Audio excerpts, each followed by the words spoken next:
तो किसान भाइयों, ये वीडियो आपके लिए बहुत ही इम्पोर्टेंट है। ऐसी वीडियो आपने अभी तक यूट्यूब में कहीं देखी भी नहीं होगी। तो आज की इस वीडियो में मैं मृदा परीक्षण के बारे में, सॉइल टेस्टिंग के बारे में बताने वाला हूँ। तो इसके विषय में हम बात करेंगे कि मृदा परीक्षण क्या होती है, मृदा परीक्षण हमारे मृदा के लिए क्यों ज़रूरी है, और किसी स्थान से जब हम मिट्टी का परीक्षण के लिए लेते हैं तो उस स्थान में हमें क्या क्या बातों का ध्यान रखना चाहिए या क्या क्या सावधानियां रखनी चाहिए। इसके साथ साथ मृदा परीक्षण हमें जब हम देंगे तो उसे कौन से स्थान में या कृषि विज्ञान केंद्र में या कृषि विश्वविद्यालय में या कौन से लैब में इसकी जांच के लिए हमें देनी होगी, इसकी जानकारी मिलेगी। तो वीडियो को आप शुरू से लास्ट तक देखते रहिएगा। साथ साथ इस चैनल में नए हो तो लाल कलर का सब्सक्राइब का बटन नीचे आ रहा होगा, उसे दबाकर बेल नोटिफिकेशन ऑन कर लीजिए ताकि आने वाली हर एक खेती किसानी से जुड़ी वीडियो आपको मिलती रहेगी। तो दोस्तों नमस्कार, वंदे मातरम, जय श्री राम। मैं अमन कौशिक फिर से एक नए वीडियो में आप सभी किसान भाइयों का यूट्यूब चैनल ऑनलाइन किसान में तहे दिल से स्वागत करता हूँ। किसान साथियों, मृदा मिट्टी परीक्षण एक प्रकार की वैज्ञानिक प्रक्रिया है जिससे हमें मिट्टी में उपस्थित जो पोषक तत्व है, nitrogen, phosphorus, potash, calcium, magnesium, zinc, copper, iron, sulphur, इन सभी तत्वों की जो है आकलन हमें होती है कि मिट्टी में किस प्रकार के पोषक तत्वों की कमी है या कौन सी पोषक तत्वों की अधिकता है। तो इसकी जानकारी के लिए हम मृदा का परीक्षण करते हैं, सॉइल टेस्टिंग करते हैं। तो इसका जो परीक्षण है लैब में होता है। तो परीक्षण के बाद ही हम मिट्टी में उपस्थित पोषक तत्वों के मात्रा के आधार पर ही हम उर्वरकों की अनुशंसा या रिकमेंडेशन देते हैं कि अगर फास्फोरस, पोटास व नाइट्रोजन की मात्रा मिट्टी में कितनी है, तो उसके आधार पर ही अगर मृदा परीक्षण होने के बाद ही हम कितनी मात्रा में हमें उर्वरक देनी चाहिए उसकी अनुशंसा करते हैं। तो इस प्रकार मिट्टी का परीक्षण करना हमारे लिए बहुत ही महत्वपूर्ण हो जाती है। तो किसान भाइयों, मृदा परीक्षण क्यों ज़रूरी है, सॉइल टेस्टिंग क्यों ज़रूरी है, तो बात करें क्योंकि किसी भी पौधों के सर्वांगीण विकास के लिए, उसके वेजिटेटिव ग्रोथ के लिए 18 पोषक तत्वों की आवश्यकता होती है, जिनमें से 3 पोषक तत्व जो है कार्बन, ऑक्सीजन व हाइड्रोजन अधिक मात्रा में पौधों में पाई जाती है, जिसकी पूर्ति पौधे वायु से व पानी से कर लेती है। और शेष बची जो 15 पोषक तत्व है, इसकी पूर्ति जैसे नाइट्रोजन है, फास्फोरस है, पोटास है, इसकी पूर्ति के लिए हम मिट्टी में उर्वरक, रासायनिक उर्वरक देते हैं, जिसकी पूर्ति पौधे कर लेते हैं। पर और जो शेष बची जो पोषक तत्व है मिट्टी में उपस्थित है, उसको पौधे अपने विकास के लिए ले लेती है।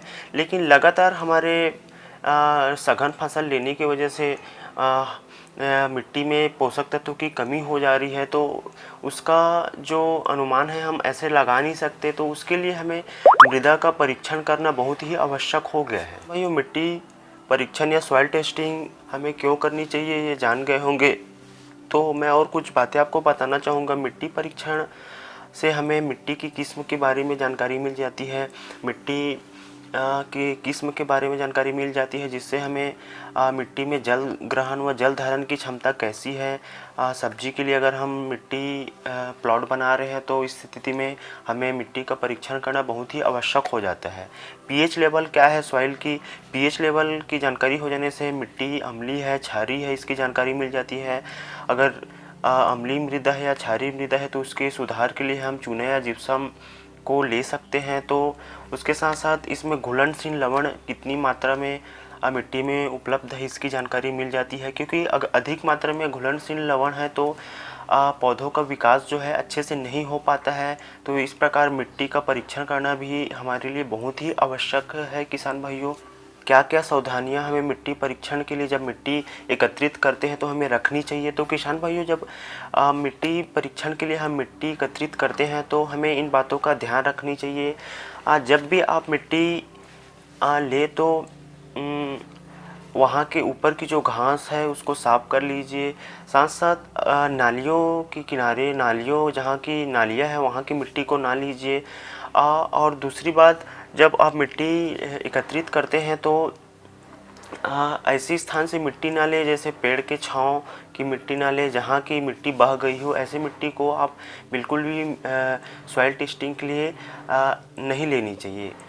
तो क्योंकि अगर ऐसी मिट्टी का चुनाव अगर लेंगे आप सॉइल टेस्टिंग के लिए, तो इससे हमारे जो परिणाम हैं निष्फल हो जाएंगे और हमें अच्छा परिणाम नहीं मिलेगा। जो हम नमूना लेते हैं मिट्टी का, वो कितनी गहराई से हमें लेनी चाहिए। तो किसान भाइयों, मैं बताना चाहूँगा, मिट्टी परीक्षण के लिए आपको 10 से 15 सेंटीमीटर वी शेप में जब आप लेते हैं तो उसको वी शेप में कट कीजिए और मेड़ के किनारे का मिट्टी ना लीजिए आप, खेत के बीच का। और मिट्टी परीक्षण के लिए आप अपने क्षेत्रफल के अनुसार 8 से 10 या 10 से 15 जगह का मिट्टी लीजिए और इस मिट्टी को लेने के बाद एकत्रित कर लीजिए किसी थैले में।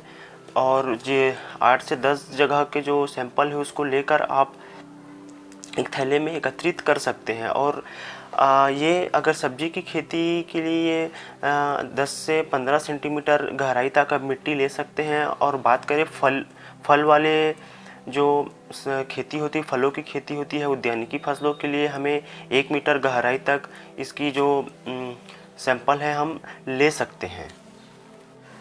तो लास्ट में आपको बताना चाहूँगा किसान भाइयों, मृदा परीक्षण या सॉइल टेस्टिंग के लिए आप इसको कौन से लैब में दे सकते हैं। तो आजकल बहुत सी प्राइवेट कंपनियां भी सॉइल टेस्टिंग का काम कर रही हैं, मृदा परीक्षण का काम कर रही है। तो इसके लिए अगर हम सरकारी तौर पे हम बात करें तो मृदा परीक्षण या सॉइल टेस्टिंग के लिए मृदा परीक्षण केंद्र या कृषि विज्ञान केंद्र में आप इसको ले जाकर दे सकते हैं, या आपके क्षेत्र में कृषि विस्तार अधिकारी है वहाँ जाकर उनको दे सकते हैं, या सीधा आप कृषि विज्ञान केंद्र जा सकते हैं, या मृदा परीक्षण केंद्र आपके ज़िले में होगा वहाँ जाकर मिट्टी का परीक्षण ले सकते हैं। ये इससे सॉइल हेल्थ कार्ड बनाकर वहाँ से आपको मिल जाएगा कि मिट्टी में कौन सी पोषक तत्वों की अधिकता है, कौन सी पोषक तत्वों की कमी है, जिसके अनुसार आप अपने खाद का डोज ले सकते हैं, कौन से मिट्टी में आपकी कौन सी क्या चीज़ की कमी है या कौन सी मृदा है।